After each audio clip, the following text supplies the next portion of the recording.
I am Sergeant Commander Hari. I am the Staff Officer Medical of Goa Naval Area.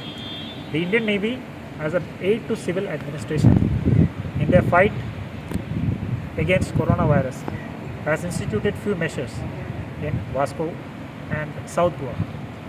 One of the prime initiatives by the Navy is setting up of this vaccination center, which will decongest the workload at the ongoing vaccination center, Ravindra Bhavan, which is run by the government, and which will aid in vaccinating civilian population more than 45 years. As of now, the center is undertaking vaccination of more than 45 years age group.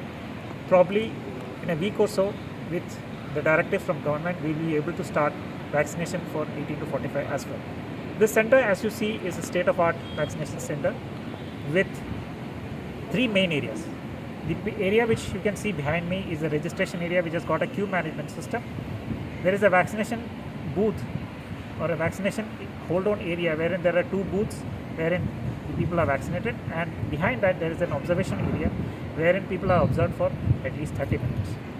So this center will cater to a population of to a queue of at least 500 to 550 people every day. It's capable of doing it. We request all the people of Vasco and South Goa utilize this facility so that we can join hands in the fight against corona.